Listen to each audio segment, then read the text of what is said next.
Assalamualaikum warahmatullahi wabarakatuh. Waalaikumsalam warahmatullahi wabarakatuh. Alhamdulillahirabbil alamin. Bung kameramen kelihatannya kayaknya tambah gendut nih. Wah, jangan dong Bung Alfian. Oh, salah ya. Lanjut. Bismillah Bung Alfian. Alhamdulillah hari ini kita berjumpa lagi Bung Alfian. Kali ini berita, waduh, bener-bener kurang asyik lagi nih beritanya Bung Alfian, dari kompas.com. Judulnya Bung Alfian, soal rencana kenaikan biaya haji, Ketum PBNU. Kalau ndak mampu, ndak usah haji, ndak apa, ndak dosa. Masuk dalam beritanya Bung Alfian, Ketua Umum PBNU Yahya Khalil angkat bicara soal rencana kenaikan haji 2023 menjadi 69 juta. Sebab haji wajib hukumnya bagi umat Islam yang mampu menjalankannya. Pertama, ya haji itu hanya wajib untuk yang mampu. Kalau tidak mampu, ndak usah haji, nggak apa, ndak usah, ya ndak usah, ndak apa, ndak dosa kalau ndak mampu, kata Yahya. Selama ini ia menambahkan, pemerintah telah subsidi biaya perjalanan haji kepada masyarakat yang hendak pergi ke tanah suci, sehingga dana yang harus dikeluarkan masyarakat dapat relatif terjangkau. Nah, kalau sekarang dinaikkan, itu kan sebenarnya juga masih dibayari sebagian juga. Cuma membayarinya berkurang karena macam-macam alasan. Bagaimana respon awalnya Bung Alfian? Pertama, pergi haji bila mampu itu bukan dibuat menjadi tidak mampu. Itu mungkin penting ya saya betul. Kita bisa langsung benturkan dengan pemerintah Afghanistan. Ya. Afghanistan itu baru pemerintahan seumur jagung, baru sebentar. Kita sama tahu bagaimana pemerintah Afghanistan itu bisa memberikan satu kelancaran dan kemudahan, kemurahan yang konon untuk tahun 2022 kemarin mereka mengembalikan rata-rata $515 dengan ekivalen sejumlah 7 juta rupiah kepada per orang jamaah haji yang berangkat dari Afghanistan ke Tanah Suci.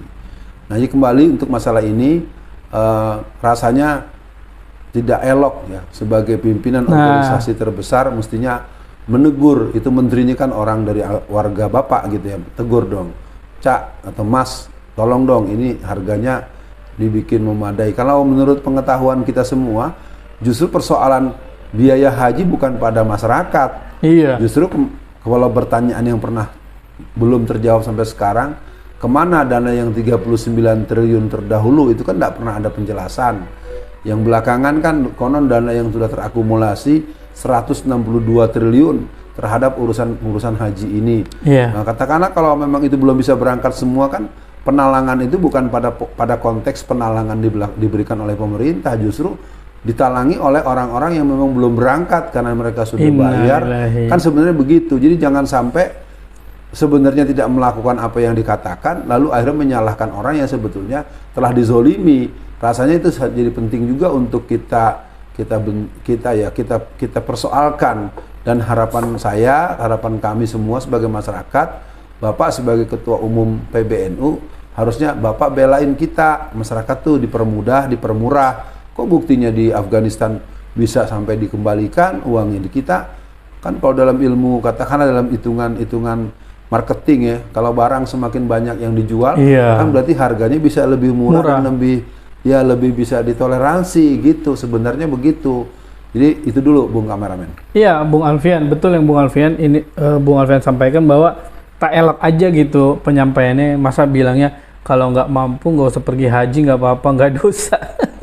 Masalahnya kan bukannya jamaahnya tidak mampu, mereka menabung, akhirnya dibikin tidak mampu antara biayanya dinaikkan dan tenggat waktunya ditambahkan. Nah Bung Alfian, saya coba buka dulu, ada orang yang berkomentar di YouTube-nya Bung Alfian yang kemarin Bung Alfian bahas tentang Arab Saudi memudahkan, kenapa Indonesia mempersusah Bung Alfian. Ini ada komentar yang membuat sedih Bung Alfian. Jadi gini, isi komentarnya dari Syam Arwan. Saya dan istri telah mendaftar haji sejak bulan 7 tahun 2018 yang lalu. Dengan lama antrian tunggu selama 45 tahun. Diberangkatkan sekitar nanti di tahun 2064. Hitung-hitung ketika itu usia saya sudah 105 atau 106 dan istri saya 103 atau 104. Ini kalau menurut saya Bung Alfian, ini bisa kalimat yang menyedihkan atau tanda kutip putus asa dari masyarakat dengan kebijakan yang diberikan oleh pemerintah. Ini gimana Bung Alfian? Ya, kalau menurut hemat saya, mudah-mudahan masih ada yang mendengar ya kan. Bagaimanapun juga akhirnya prosesi tahun politik menjadi harapan yang cukup luas buat masyarakat. Dengan catatan bahwa urusan haji ini sebetulnya adalah urusan yang memang sejak zaman penjajahan Belanda justru tidak ada penyulitan secara pembiayaan atau proses pelaksanaan pemberangkatan. Ini jadi sangat menyayat hati ya. Bagaimana itu betul kata Bung Kameramen, itu adalah ekspresi atau ungkapan keputusasaan. Bagaimana secara logika di Indonesia ini kan harapan hidup itu ketemu angka di atas 100 tahun pasti posisinya sudah posisi sangat lemah, sangat ringkih, sangat tidak bisa bergerak. Kalau dia masih hidup, mobilitasnya sangat terhambat. Maka untuk itu rasanya ya segeralah untuk membuka hati, membuka rasa sayang pada masyarakat. Jangan gitulah kepada siapapun. Masyarakat secara umum sudah taat dan patuh untuk melunasi pembayaran haji. Kenapa? Sudah mereka mau membayar dengan patuh, mereka mau menunggu dan kemudian memberikan lagi beban-beban berikutnya yang menunjukkan bahwa seolah-olah akhirnya ya sudah, kalau kalian tidak bisa ya nggak usah berangkat. Nah, itu kan kalimat yang sangat memukul rasa keimanan, rasa kesungguhan untuk mendatangi rumah Allah ke Makkah dan ke Madinah tentunya. Iya, Bung Alfian, untuk akhir sesi kali ini Bung Alfian, ini juga sempat saya tanyakan di video yang sebelumnya Bung Alfian. Kok saya melihat tidak ada semangat gitu dari pemerintah kita atau dari pejabat-pejabat yang mengurus haji atau ormas-ormas besar seperti Muhammadiyah dan NU memperjuangkan gitu Bung Alfian. Ini loh, umat Islam harus bisa berangkat haji dengan harga yang semurah-murahnya. Ya saya maksudnya gini Bung Alfian, nggak ada gitu perjuangan dari mereka dengan dia minta meminta lewat DPR kalau nggak salah ya, si Yakut itu bilang ingin minta harga haji dinaikkan. Berarti kan di situ tidak ada semangat dia untuk merendahkan atau menurunkan biaya haji Bung Alfian. Atau gimana Bung Alfian, pesan Bung Alfian untuk pejabat kita? Ya sebenarnya gitu, kalau masalah ini Bung Kameran tetap kembali kepada pertanggungjawaban dengan uang yang pernah bertumpuk, dan uang pembayaran nggak pernah terhenti di masa COVID. Di masa COVID itu nggak terhenti, justru ada terhenti karena dengan asumsi, dengan andaian karena adanya pandemi COVID-19. Ketidak bisa berangkatan mereka bukan karena mereka belum melunasi, tetapi suasana kesehatan nasional dan internasional tidak memungkinkan mereka berangkat. Itu satu. Yang kedua, rasanya penting dijawab tadi pertanyaan dari Bung Kameramen. Tapi saya punya pendapat begini Bung Kameran, boleh jadi para petinggi-petinggi ormas-ormas besar, apakah Muhammadiyah, apakah NU atau MOI yaitu organisasi semacam konsorsium organisasi Islam yang ada itu, ya mereka juga adalah pihak yang sangat tahu persis bahwa saya ulang kembali, angka 39 triliun, angka 162 triliun itu kan sebuah angka yang sudah terkabarkan kepada publik bahwa uang itu sudah terkumpul.